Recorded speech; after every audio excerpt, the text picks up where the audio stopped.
Hoy estamos en la campaña de Yo Voto Ambiente en nuestra sede de la Ciudad Autónoma de Buenos Aires para hablar con nuestros representantes, intercambiar ideas, reflexiones acerca de las grandes problemáticas que tenemos socioambientales en nuestro país. Hoy tenemos a Martín Tetaz, candidato a diputado nacional por Juntos por el Cambio. Muy bien, gracias por la invitación. Me alegro.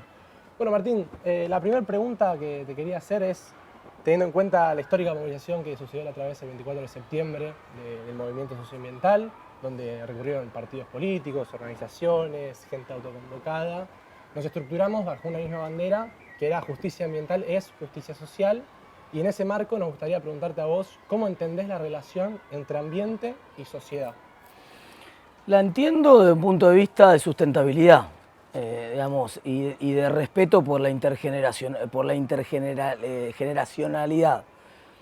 En el sentido de que el planeta es uno y si nosotros consumimos recursos que después no quedan disponibles para las generaciones que vienen, es una visión un poco egoísta. Entonces, obviamente hay procesos productivos que ineluctablemente agotan recursos.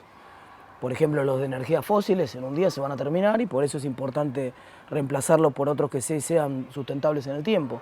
Pero no tengo un fetiche ambiental, lo que tengo es la preocupación pragmática de que no nos consumamos el medio ambiente porque es en el que vamos a vivir nosotros y sobre todo nuestros hijos y nuestros nietos. O sea, tratar de tener un poco de justicia intergeneracional.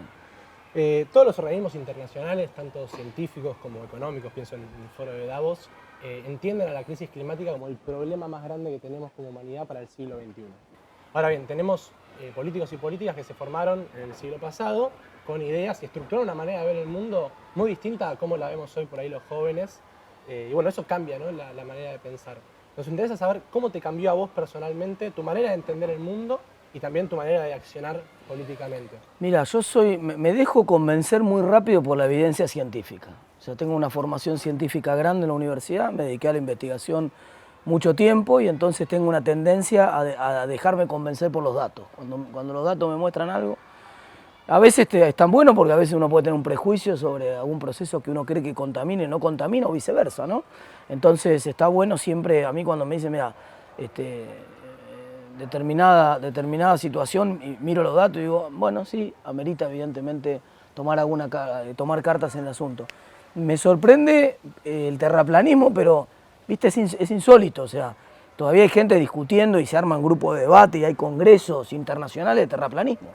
Y vos decís, ¿cómo puede ser que haya gente que ante tanta evidencia de los datos todavía siga eligiendo creer que la Tierra es plana? Pero bueno, la sociedad es diversa, yo respeto las opiniones de todo el mundo, me parece que las políticas públicas tienen que guiarse por los datos científicos. Entonces después uno puede tener sus ideas de cómo cree que funciona, yo puedo creer que la Tierra es plana y eso puede ser una facultad mía cuando vivo en el medio de la montaña, pero el día que yo quiero ser un dirigente político y decidir políticas públicas que nos afectan a todos, tengo que tomarlas a las decisiones asumiendo que la Tierra es redonda, porque si no vamos a chocar todo.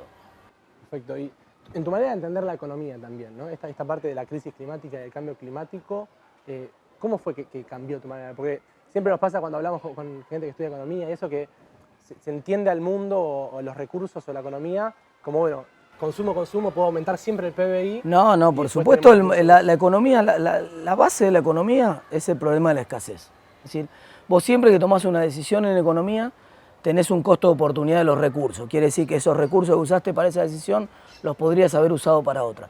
Cuando vos, es una cosa que nosotros siempre decimos desde el primer curso de economía de la facultad, cuando vos no identificás el costo bien es porque estás haciendo algo mal.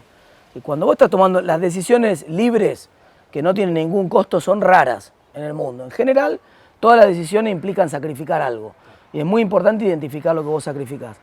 La economía, buena parte de la economía del sector privado, funciona identificando las que el mercado le pide que identifique. Entonces, por ejemplo, yo contamino en un proceso productivo.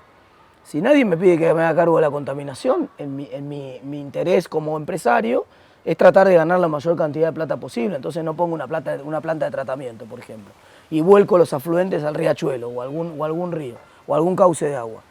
Total, no es mi problema porque el agua va para abajo, el problema es el que está abajo, digamos. Es un comportamiento egoísta, normal, es parte de la naturaleza humana, así funciona el hombre en todo el mundo.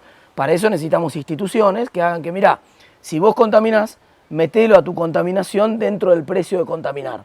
sea, si alguien está consumiendo un producto generado por vos que contamina, que pague la contaminación que genera. Entonces, yo creo que hay mucho terreno para, no creo que haya una contradicción entre mercados y ambiente, más bien creo que hay una complementariedad.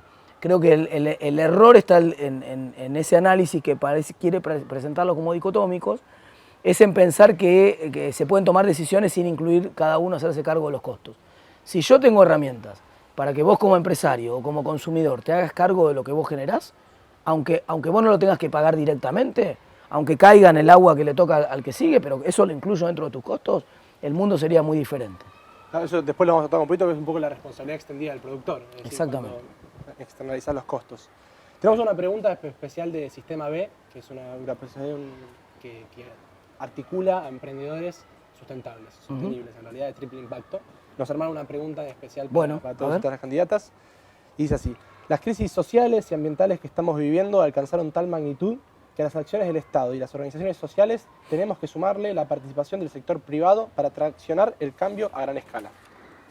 En este contexto, las nuevas economías impulsan un cambio de paradigma, integrando el sector privado en la búsqueda de soluciones a las problemáticas sociales y ambientales, promoviendo una economía que ponga en el centro a las personas y al planeta. Un ejemplo de esto son las empresas de triple impacto que generan valor económico, social y ambiental. Desde tu mirada, ¿cuáles son los principales desafíos que enfrentan las políticas públicas para integrar al sector privado a los objetivos que sean compartidos del bienestar social y el cuidado del planeta? Hay dos caminos en los cuales se busca el sector público incorporar la responsabilidad del sector privado. Uno es el concepto de responsabilidad social empresaria, ¿no? Entonces, y eso puede estar articulado por alguna ley, pero muchas veces ni siquiera están las leyes. El propio mercado a veces valora empresas que tienen conducta de responsabilidad social empresaria, eso me parece bueno. Pero el camino que me gusta más a mí es cuando el Estado mide, por ejemplo, tu huella de carbono y te la hace pagar. Entonces me gusta más que el mercado tenga mecanismos para incorporar los derrames que vos generás, las externalidades que vos generás. Ojo, las negativas y las positivas también. Estamos en el medio de una pandemia, saliendo, por suerte ahora, o parece eso, donde el actor central fue la vacuna. Y la vacuna, digamos, como tiene externalidades positivas ahora en vez de negativas, entonces conviene subsidiarla en vez de que cada uno lo tenga que pagar, porque si yo solamente me pago mi vacuna, analizo mi propio riesgo nada más y no el de los demás. Como soy una persona joven con poco riesgo porque la ecuación no me da bueno, entonces no me vacuno, pero no me doy cuenta que mi no vacunación afecta la posibilidad de que otro que sí tiene más riesgo se contagie. El mejor mecanismo es el subsidio. Entonces, fíjate cómo yo tengo herramientas de mercado que hacen que yo incluya en mi decisión de si me vacuno o no me vacuno el costo y el beneficio social. Yo antes incluía solamente el costo y el beneficio privado.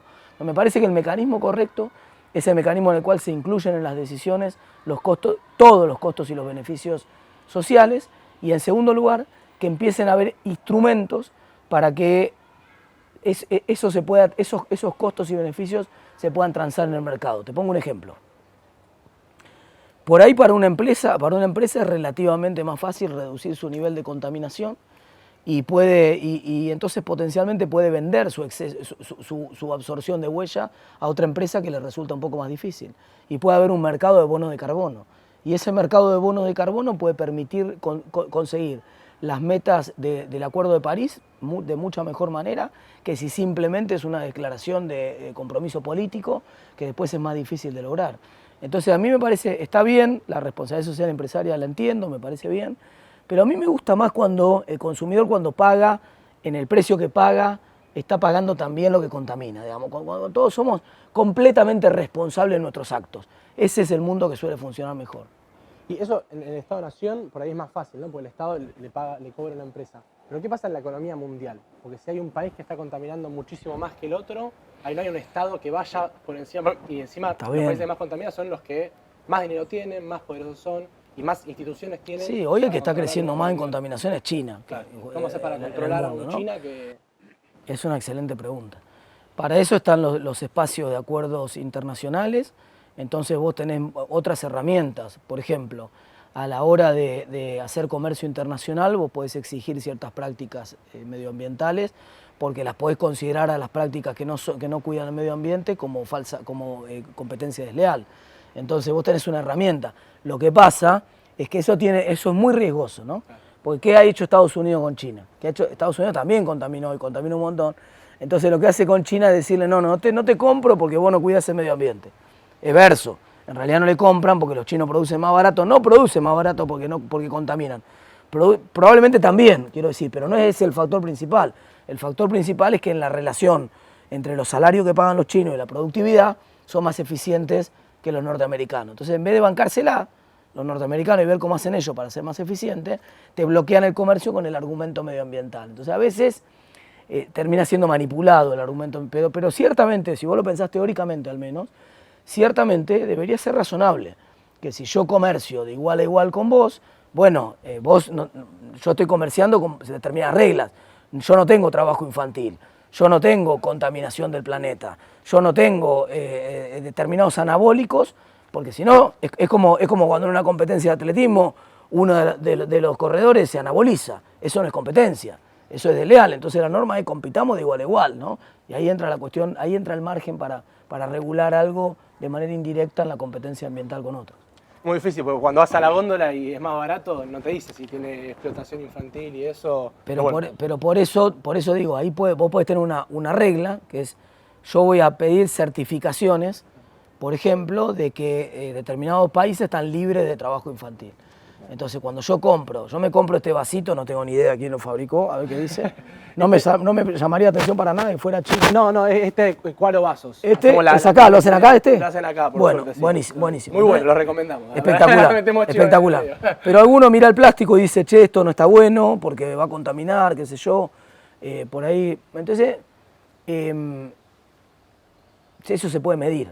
Entonces, si yo estoy tratando de avanzar en un acuerdo de reducción de emisiones y de reducción de contaminación global, y alguien está haciendo trampa, y gracias a esa trampa consigue beneficios comerciales porque vende más barato los productos, y bueno, el resto del mundo no le tiene que comprar, ¿no? Esencialmente. Bueno, Martín, ahora tenemos otra etapa de la entrevista donde vos tenés que elegir de los diferentes sobres el que más te guste. Bueno, dale. En cada uno de los sobres hay una pregunta.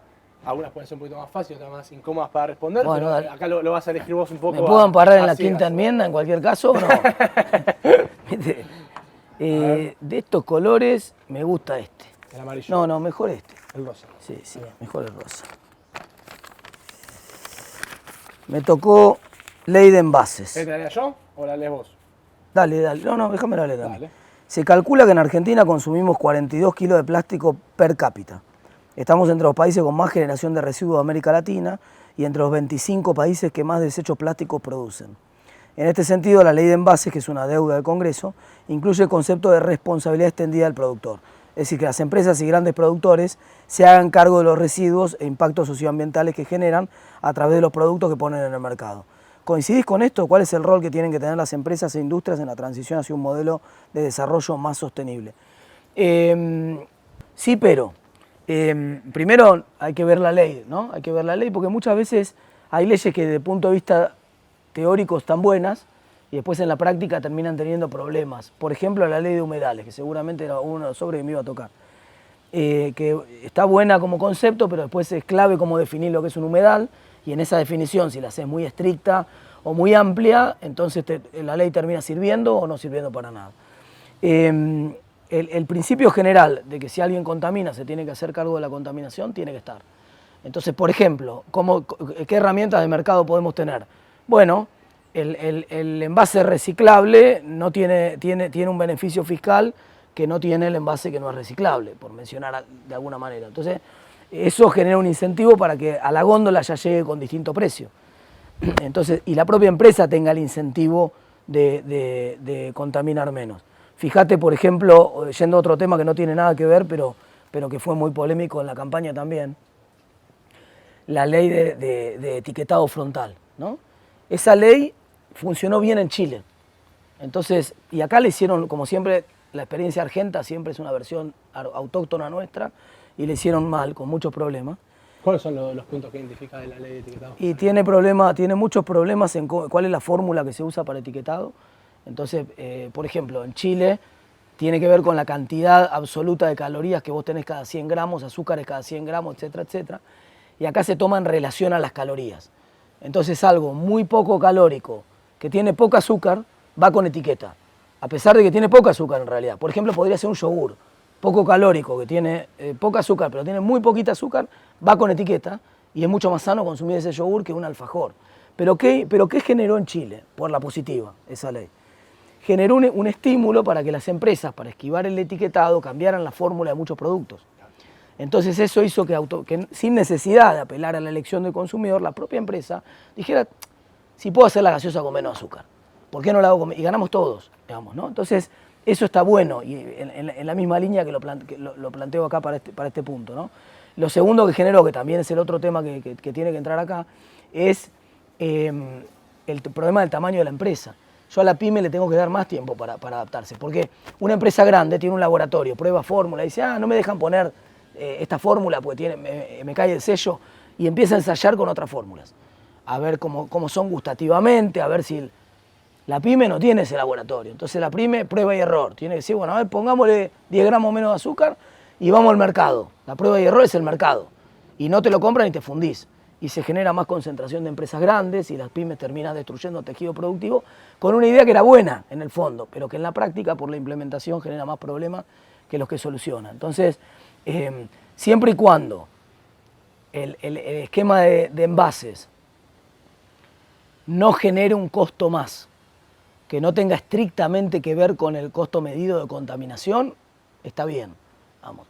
Y cuando no discrimine contra las pymes, está bien. O sea que muchas de estas leyes, mi tendencia general es algo hay que hacer, pero déjame ver la ley, hablar con todos los actores primero, los consumidores, las asociaciones, como las organizaciones civiles como ustedes, los empresarios pymes sobre todo, porque el empresario por ahí se adapta fácil. Entonces, y vamos a encontrarle una forma de avanzar en ese sentido. Me parece que en el debate de las ideas, sobre todo ahora que hay elecciones, lo que tenemos que trazar es esa línea. Entre los que tenemos la preocupación medioambiental y creemos que hay que hacer algo y creemos que tenemos que avanzar en normas que mejoren el medio ambiente, y los que niegan el calentamiento global y los que son terraplanistas, digamos. Entonces, esto no van a hacer nada. Yo estoy del lado de lo que quiero trabajar. Tráigame la ley, la reviso y veo qué podemos hacer. En este caso, planteaste esto de los subsidios, que podría ser, por ejemplo, una pyme que produce de manera sostenible. Ese subsidio, la plata tiene que salir de ese lugar, o sea, de algún lugar. ¿Estarías de acuerdo en que una gran empresa que esté contaminando, por ejemplo, una gaseosa muy conocida que mete constantemente plástico virgen, o sea que no es reciclado, subsidie a una pequeña, una mediana empresa para poder reciclar o reincorporar a su matriz productiva lo que consideramos residuos? Vos decís que pague por reciclar, que pague por reciclar su producto. Contaminar y que así a su vez financiar a pequeñas y medianas empresas y a su vez poder facilitar la inclusión social a trabajadores y trabajadoras. Digo, pues los subsidios en general son parte de la política impositiva del Estado. Sí. O te cobro un impuesto o te doy un subsidio, ¿no? Vos acá estás pensando en un mecanismo donde una empresa compensa a otra empresa o promueve algún tipo de iniciativas. Podría ser. Los mecanismos de mercado a mí siempre me gustan, digamos, generan mejores resultados que las prohibiciones o que las sanciones directas. Me gusta bastante cuando el mecanismo hace que yo mismo me quiera comportar de una manera que, por otro lado, eso se complementa, ¿no?, con la cuestión educativa, que también es fundamental. Nosotros vivimos en una generación que estamos aprendiendo todos estos temas, pero no tenemos la conducta de ser cuidadosos con el medio ambiente, no nos sale naturalmente. Mis nenes, yo tengo Messi de 5 y uno de 7 que van a la escuela y que están permanentemente mirando, che, pero te cagan a pedo si compras algo que tiene plástico, te preguntan qué vas a hacer con eso. Están preocupados por la cuestión, realmente preocupados por la cuestión ambiental. Me parece que ese es el mejor camino de todos. En el interín, todas las fórmulas que sean, que no generen costos, que no tengan que ver con la contaminación, bienvenidas. Y que no discriminen a las pymes, bienvenidas. Y se incluyen a los trabajadores y trabajadoras, muchísimo. Espectacular. Cartoneros y cartoneras. Espectacular. Buenísimo. Bueno, pasamos ahora a la tercera etapa. En el Congreso, además de leyes, vas a votar muchísimas. Esperemos que se voten muchísimas. Y nosotros tenemos acá un par de leyes que nos gustaría saber cómo vos votarías. Te va a hacer un ping-pong. ¿Esto es contra, a favor? Afirmativo, afirmativo, negativo. Y para un poquito. Este es negativo. Este es negativo. Este es afirmativo. O sea, la A y la C, ahí está.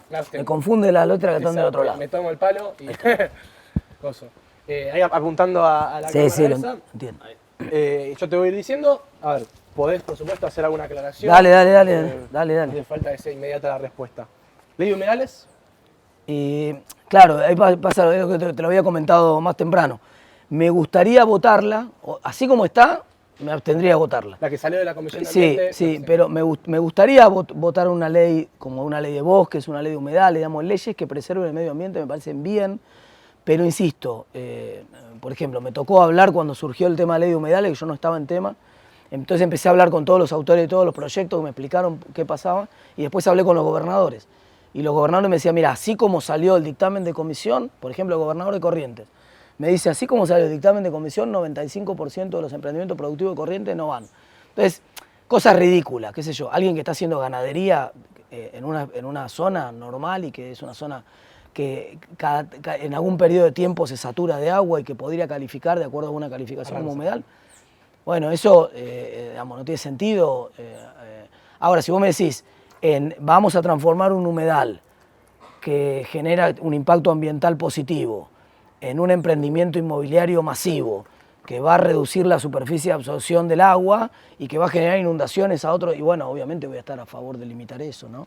Entonces me parece que ahí hay que ser cuidadoso con la definición de qué es y qué no es un humedal, ¿no? Justo me hablaste de Corrientes y la provincia está más en contra de la ley de humedales. Es que hoy es obvio porque es la que tiene los humedales. Esta cosa pasa mucho también. Pero el 20% del territorio argentino son humedales. O sea, sí, pero proporcionalmente. Sí, entonces yo te digo, a veces la ley de, no sé, la ciudad de Buenos Aires vota en contra de la ley de minería. Yo te digo, mira, eso es una pavada, porque vos no tenés ninguna mina. Entonces, a mí decime qué opinan de la ley de minería los mendocinos, los sanjuaninos, o La Rioja, o Catamarca, que son las provincias que tienen minería.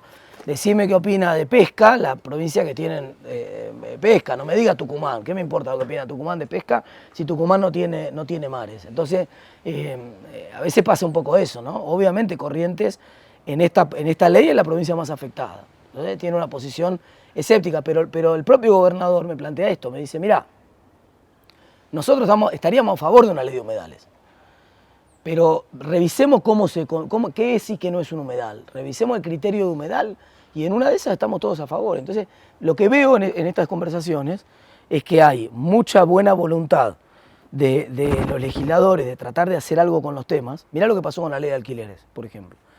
Muchos de los legisladores de mi propio partido la apoyaron, ¿no? Los que éramos economistas sabíamos que no iba a funcionar porque es el ABC de la oferta y la demanda. Pero muchos de buena voluntad creían que eso iba a mejorar el mercado. Terminó pasando lo que decía el manual que iba a pasar y ahora todo el mundo la quiere derogar a la ley. Oposición, conducción, hay casi consenso absoluto en derogarla. Entonces, a veces la buena voluntad no alcanza. A veces necesitamos avanzar más sobre los problemas, escuchar muy bien a todas las partes y cuando escuchamos a las partes ver de qué manera lo hacemos posible. Minería sí, minería no. No es un debate válido. El debate es cómo lo hacemos. Entonces, actividad productiva en humedales tampoco es un debate no, sí, no, digamos, no. Si la ley es muy restrictiva y no puede haber ninguna actividad productiva en humedales, es una pavada. No, a ver, en el movimiento ambientalista nadie propone que el 20% del territorio nacional no se produzca absolutamente nada. Bueno, pero a veces en la forma de la ley, finalmente por el debate de la opinión termina, pública se pierde un poco. No, y además en la letra de la ley, porque vos haces, yo tenía un profesor en la facultad que decía esto, vos haces modificaciones parciales que van siendo razonables. Entonces tenés que negociar la ley y empieza a meterse uno, la provincia de San Juan, que te dice no, tal cosa, yo, la provincia. Entonces, finalmente cuando construiste el consenso te quedó un monstruo. Vamos, claro, vos decís, esto no consigue el objetivo que quería yo, capaz que es contraproducente, que fue un poco lo que pasó con la ley de alquileres, conociendo cómo se generó. Entonces, mi tarea dentro del Congreso, ¿cuál va a ser? Justamente, sacar todos estos temas más a la calle. Che, miren, se está discutiendo esto, yo tengo potencia en las redes sociales, en los medios. Bueno, miren lo que se está discutiendo, miren lo que dicen los artículos, miren qué les parece. A la comunidad, a los grupos interesados, abramos el debate. Y si avanzamos todos, yo, como te dije más temprano, me convenzo muy rápido cuando me muestran evidencia científica. Vos me mostrás evidencia de que algo funciona y yo levanto la mano a favor. ¿Incorporación de delitos ambientales al Código Penal?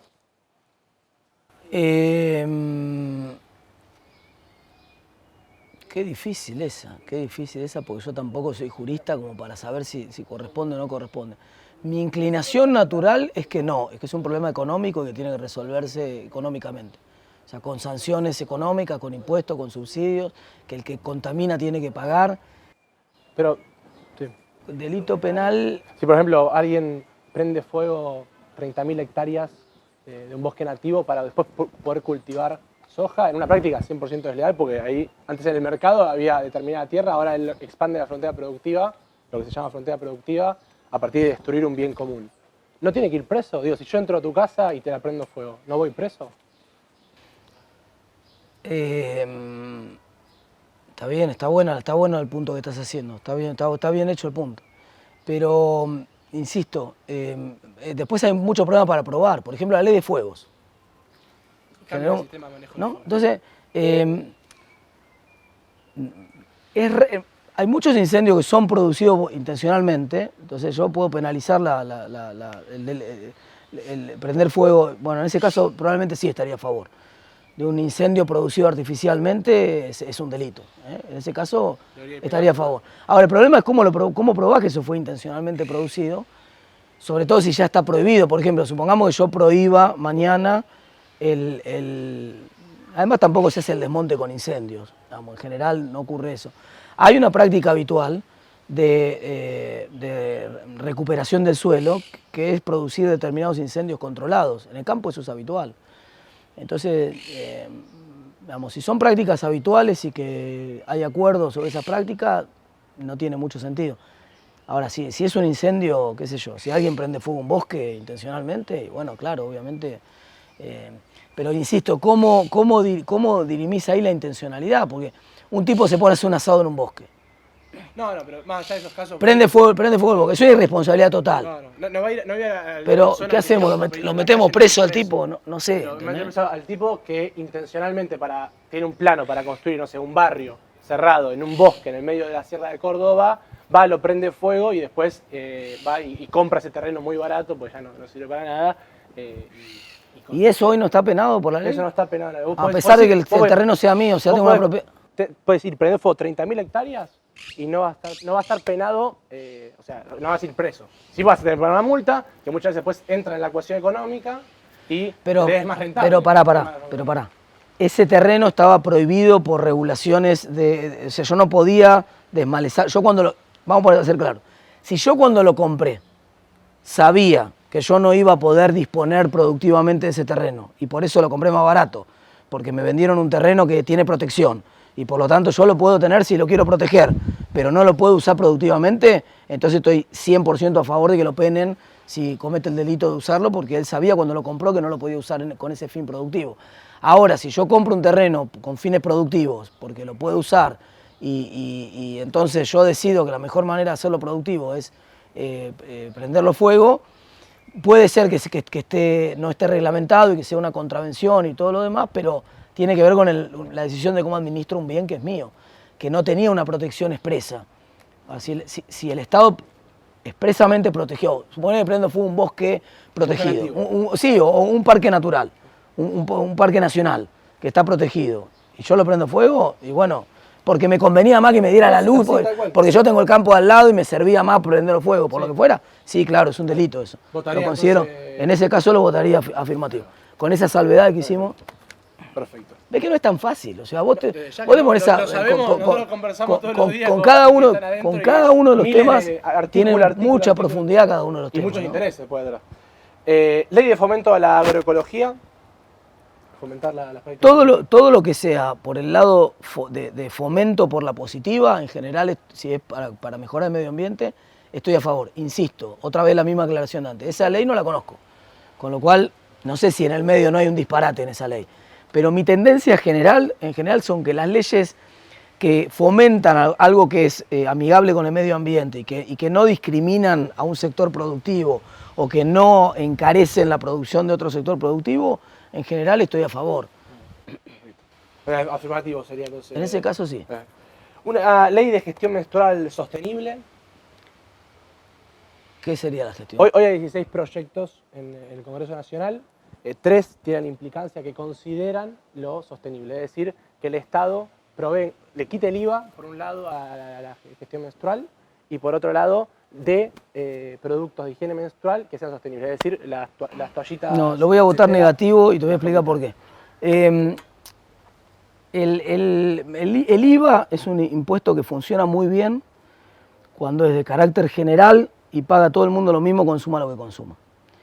no es un impuesto que funcione bien para hacer política con el IVA, de ninguna naturaleza. Políticas públicas con el sistema de impuestos, en general, si vos querés promover una actividad, la mejor forma de hacerla es darle un cheque. Darle un cheque. Entonces, supongamos que vos quisieras realmente, quisieras resolver un problema de, por alguna razón hay un costo extra en ser mujer. Supongamos que lo asumimos por ese lado, ¿no? No, bueno, Con lo cual es cuestionable, porque alguno te va a decir también hay costos extra de ser hombre, ¿no? pero Tantas otras cosas. No, pero después otro va a pedir la ley, qué sé yo. Yo me tengo que afeitar más seguido que la mujer y porque me sale más rápido la barba voy a pedir la ley de la afeitadora. No tiene sentido. Quiero decir, los ingresos de la mujer, supongamos que hubiera una intención de promover un consumo particular de algún tipo de producto por alguna razón de salud pública o lo que sea. La forma es directamente, bueno, toma un cheque para comprarte ese producto. Pero no distorsionar los sistemas de precios. Y el IVA, es como la discusión del IVA, es más fácil de entender con los alimentos, ¿no? Mucha gente dice, bueno, pero ¿por qué los alimentos no pagan menos IVA? Vos querés decir, porque ¿sabés qué pasa cuando el alimento paga menos IVA? Lo pagás más barato vos, que necesitas el alimento como el agua, porque estás bajo la línea de la pobreza. Pero también me como un asado yo con mis amigos el fin de semana en un country de Pilar y pago más barato la carne. Digamos, no está bien. Entonces, en general, cuando vos querés resolver un problema puntual, no uses el sistema tributario general para resolverlo. Usá un cheque puntual, un beneficio puntual para esa actividad. Dicho sea de paso, y volviendo, me meto de vuelta en la polémica esta, hay un montón de consumo, no es un consumo tampoco dramáticamente costoso en términos, por ejemplo, no sé, puede haber evidencia que los hombres transpiramos más que las mujeres y usamos más desodorante que las mujeres. No sé, en la industria seguramente hay un montón de consumos que son más sesgados a un género o al otro. Si vos preguntás en la industria alimenticia, los hombres comemos más que las mujeres, por ejemplo. Entonces, como los hombres comemos más que las mujeres, ¿tendría que haber un IVA diferencial para la comida de los hombres? No, pero a fin de mes todos los hombres tenemos más plata en los bolsillos por el Pero es otro problema. Eso es otro problema, por supuesto. Las mujeres por el mismo trabajo no, por el mismo trabajo no. Eso está prohibido por ley en Argentina. La brecha de género no funciona así. La brecha de género ese es un tema que genera, mira, lo voy a tocar el tema, aunque no es un tema medioambiental del cual estamos hablando, lo voy a tocar porque le da de comer a la derecha cuando hace argumentos en contra de la brecha de género. La brecha de género no opera así en Argentina. En Argentina está prohibido por ley cobrar para el mismo trabajo distinto a los hombres que las mujeres y para la mayoría de los empleos vas a ver que es la misma. No es cierto que el cajero de supermercado hombre gana más que la cajera mujer, que el cajero de banco hombre gana más que la cajera mujer, que el maestro hombre gana más que la maestra mujer. Eso no es verdad. Eso está prohibido por ley además. La discriminación viene por el acceso a puestos mejor remunerados. Entonces cuando vos empezás a subir en una organización en la escala de puestos y te vas a los niveles jerárquicos y más a los niveles gerenciales, lo que encontrás es menos participación de las mujeres.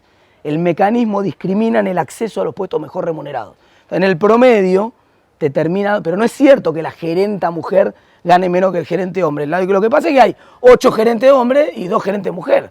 Y vos decís, ¿por qué hay 8 gerentes hombres y 2 mujeres si en la línea de abajo de la organización, más abajo, participan de manera parecida? Entonces hay un techo de cristal, que es el problema central de la discriminación laboral en Argentina. Y la política tiene que ir con eso, porque si no, fíjate que ya tengo la ley que prohíbe que le paguen a una mujer y un hombre por el mismo trabajo de manera distinta. En el mercado formal, en el mercado informal también, no es cierto, no se paga distinto para la misma tarea.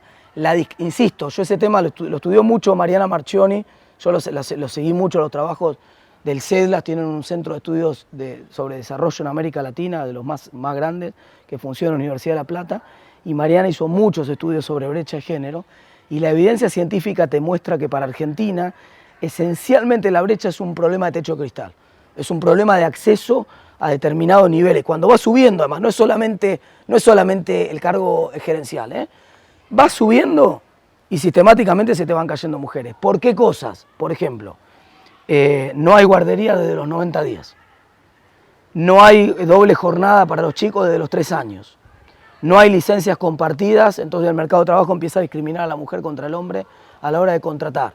Entonces contrata más hombres que mujeres, prefiere contratar al hombre que a la mujer. Entonces, esas cosas son las que cuando uno mira en el mundo, los países que tienen menos brecha, por ejemplo los países nórdicos que tienen mucha menos brecha, Esas tres cosas producen un impacto brutal en reducir la brecha. Bueno, seguimos entonces. Ley de sociedades BIC. No tengo la menor idea ni de lo que es. Es el reconocimiento de la identidad fiscal a las sociedades de beneficio de interés colectivo, como triple impacto, por ejemplo, para que bueno, se las catalogue como otra cosa, que no es lo mismo una empresa. Pero ¿qué diferencia tiene en términos...? A ver, la estructura de una sociedad esencialmente es una decisión de cómo se distribuye el riesgo entre las partes de esa sociedad y de cómo se acotan las responsabilidades, ¿no? Entonces, antes, cuando no existían las leyes de sociedades, vos armabas un negocio, respondías con tu patrimonio, con ese negocio. ¿Te iba bien? Buenísimo. Si te iba mal, tenías que vender la casa, el auto y tu sueldo embargado por siempre. La figura de la sociedad anónima lo que permite es separar el negocio de la persona. Entonces, la responsabilidad económica se agota en el patrimonio del negocio y no va sobre el patrimonio de la persona, y eso permitió expandir muchísimo la actividad comercial y económica en el mundo. Y después hay sociedades, formas societarias particulares. Entonces, por ejemplo, una cooperativa es una forma societaria donde la forma de decisión es diferente de una sociedad anónima. En una sociedad anónima cada uno decide en función del porcentaje de acciones que tiene. En una cooperativa somos todos iguales. Además no hay fines de lucro, entonces exige algo. Realmente no lo conozco al tema. Si vos me explicás que hay alguna ventaja que para operar normalmente alguna de estas empresas de triple impacto no se lo permite la ley de sociedades tradicional o la SRL, tiene alguna traba que se podría mejorar con alguna figura nueva, recontra a favor. Y sobre todo si es dinámica, porque un problema muy grande que tiene Argentina, muy grande, es que nosotros necesitamos volver a las sociedades simplificadas.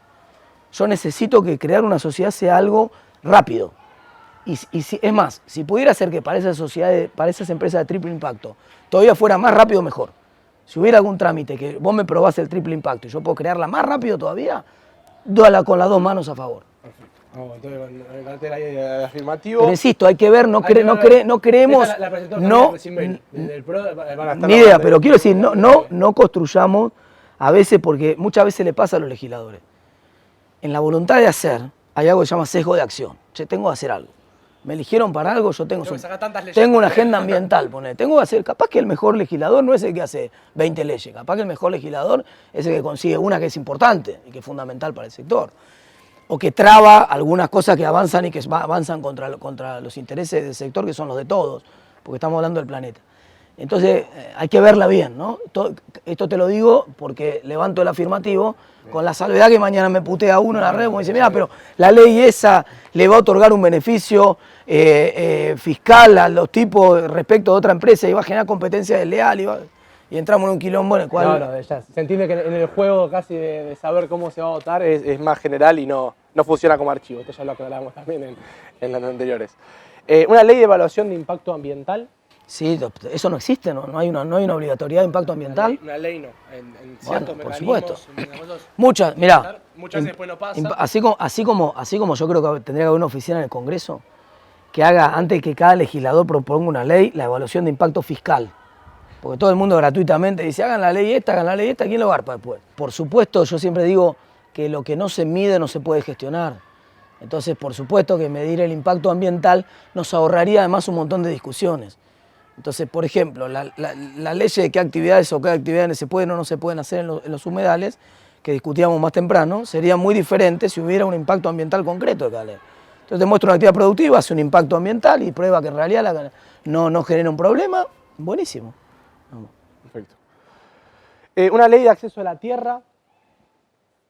De otra vez, contame qué sería la ley. Esta la presentó específicamente la Unión de Trabajadores de la Tierra, que es básicamente dar un crédito blando a 2.000 familias para que puedan acceder a su parcela de tierra de 2 a 5 hectáreas, que solo puedan ahí producir alimentos sanos, sin agrotóxicos, sin nada, y a su vez puedan construir en esa parcela su propio hogar, porque muchas veces lo que pasa es que ellos están alquilando, entonces al alquilar, si vos alquilás por 2-3 años, 2-3 hectáreas, no puedes construir tu casa. Entonces viven situaciones muy precarias, cuando llueve, si hay un electrocircuito, se le prende fuego a la casa, es realmente muy precaria la situación en la que viven.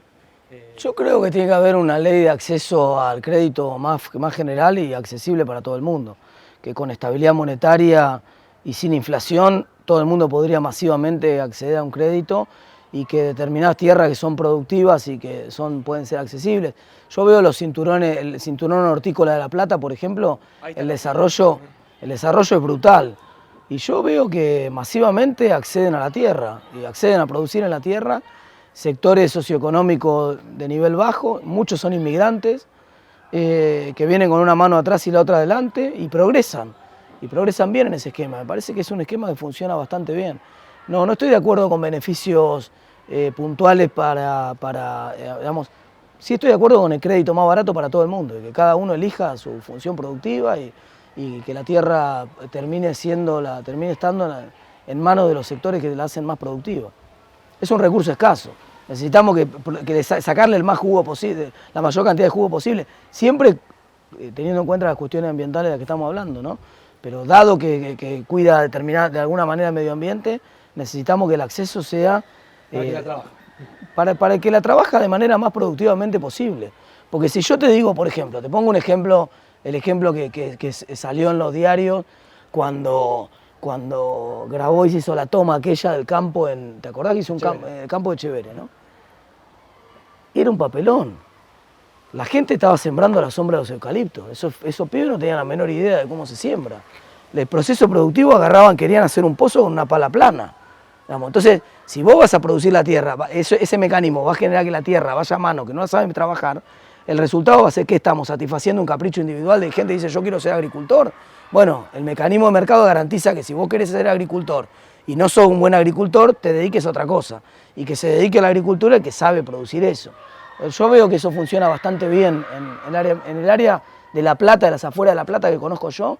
Lo veo que cada vez hay más gente produciendo, cada vez progresan más, lo veo en el parque automotor que manejan, lo veo en los chicos que van a la escuela, lo veo en la inclusión que están teniendo esos sectores sociales que la mayoría, insisto, son inmigrantes.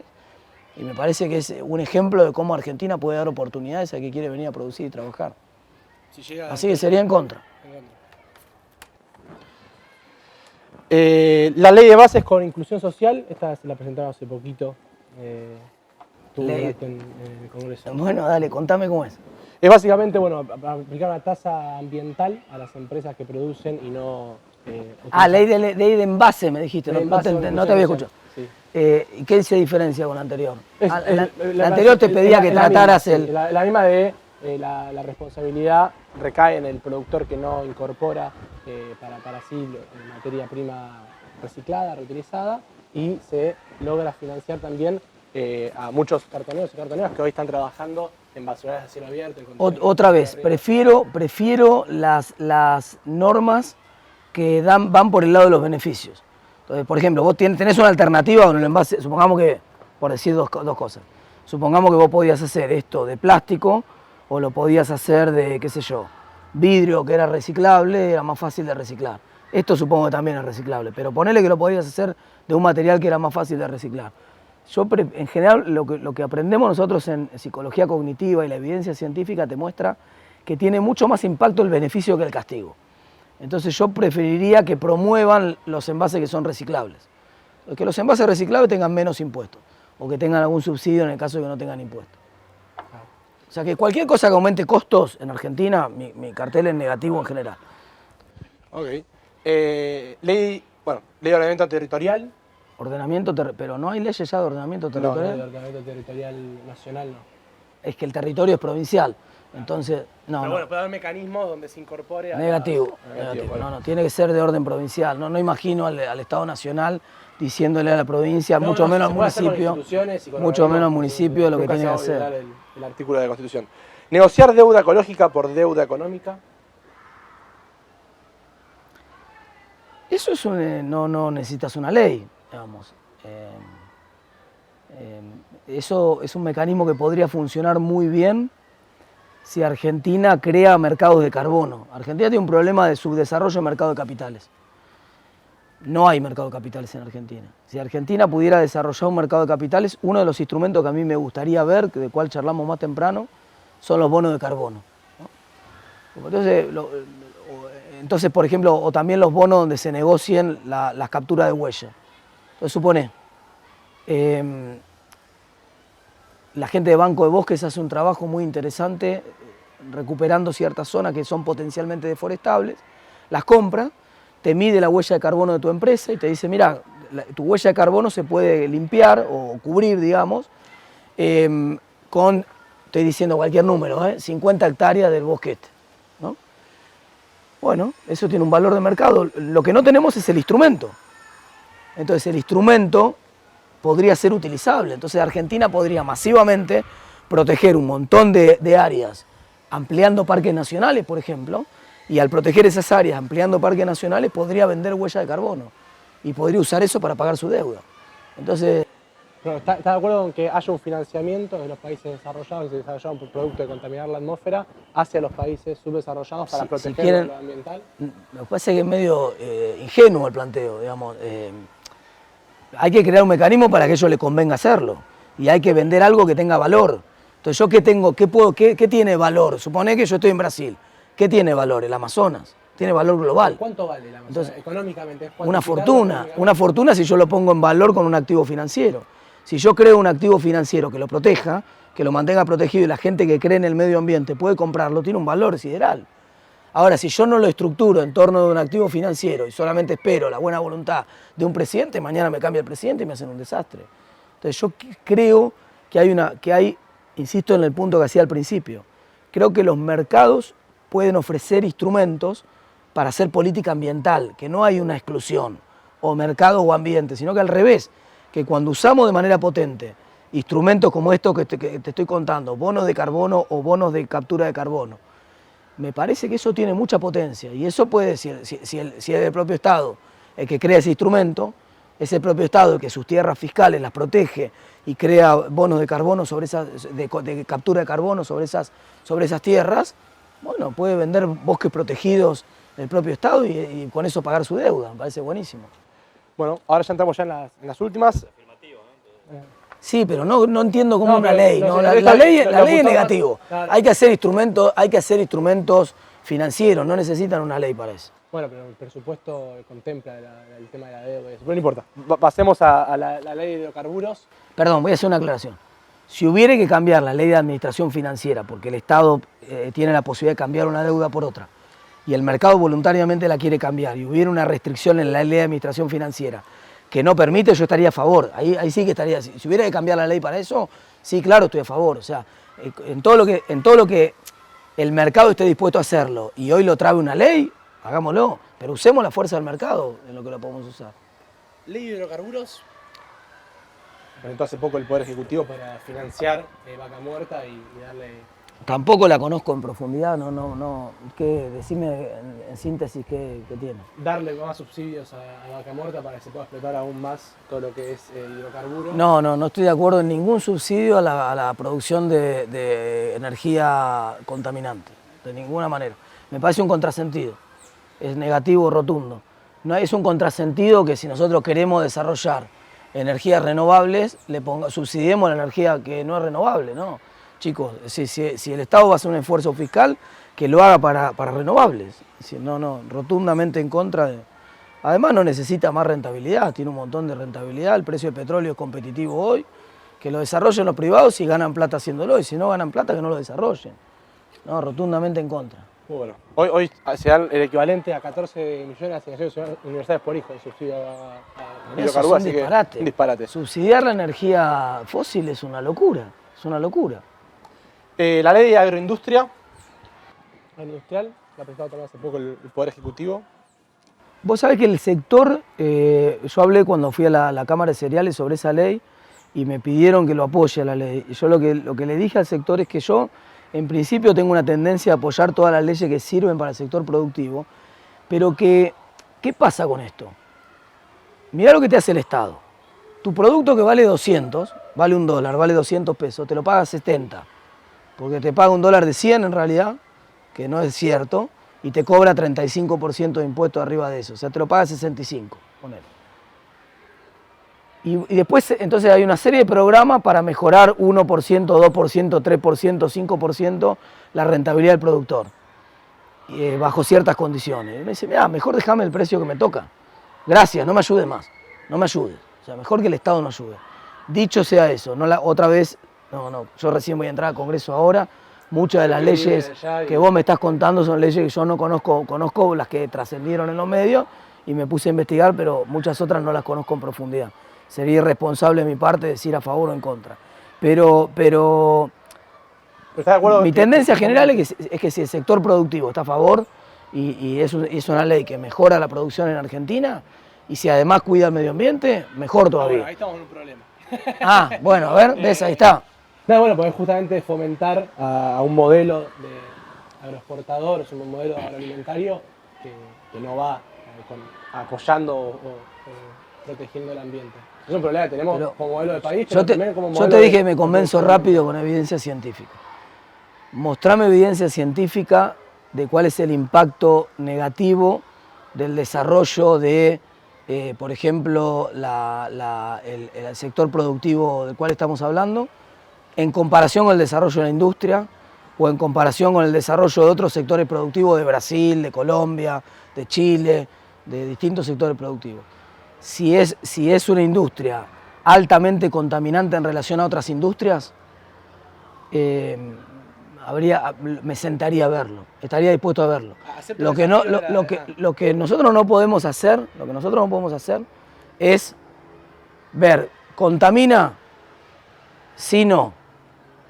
Ese debate no va, porque toda actividad económica contamina. Vamos, entonces, mañana va a ser la ley de industria automotriz, y la ley de industria automotriz, lo que no haya más auto. Entonces, mi tendencia general no es ver contamina, no contamina. Por eso yo te digo, así como te digo, no le pongas impuestos no le pongas subsidio a la producción del agro, de hidrocarburos, porque me parece una barbaridad.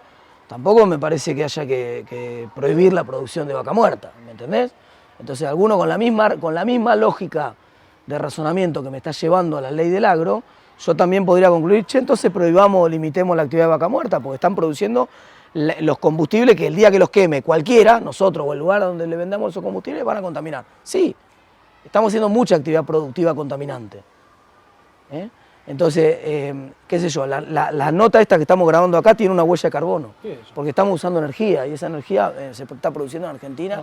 Mirá qué contradicción, estamos haciendo un programa sobre cómo nos cuidamos ambientalmente y tenemos huella de carbono. Es imposible hacer una actividad. Ahora, si vos me dijeras que para hacer esta nota tenemos que talar lo que están haciendo ustedes acá, que son especies nativas, que las están desarrollando, yo lo que te diría, no porque el costo-beneficio es arruinamos más el medio ambiente que lo que estamos contribuyendo a mejorar las ideas sobre el medio ambiente. Equilibrio.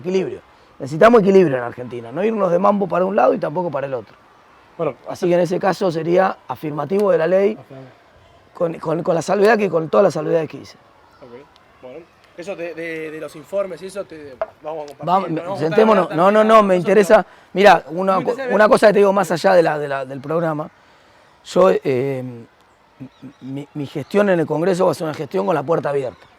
Con la puerta abierta quiere decir que yo antes de tomar una decisión quiero escuchar a todo el mundo, para poder opinar bien, porque me pasa como me está pasando acá, que muchas de las cosas que vos me decís, yo te digo contámela bien, vos me decís algunas cosas que me decís me gustan, otras cosas no, mañana alguien va a escuchar esta nota y me decís no, pero mira, no te contó esto y esto, claro, y yo voy a cambiar de vuelta de opinión.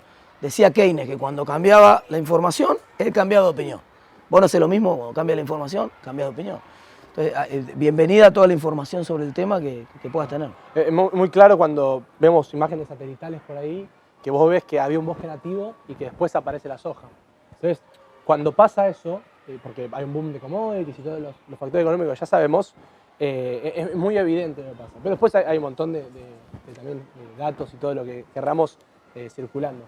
Lo que pasa es que, bueno, también son sectores muy poderosos, el agro es uno de los sectores más poderosos del país, pues lo que más dólares genera, y así como logra financiar políticas públicas, también logra financiar diferentes estudios o diferentes cosas, y ahí es cuando tenemos que... Yo te digo la verdad, a veces son mitos que se crean, ¿no? Como los mitos sobre los grupos de comunicaciones.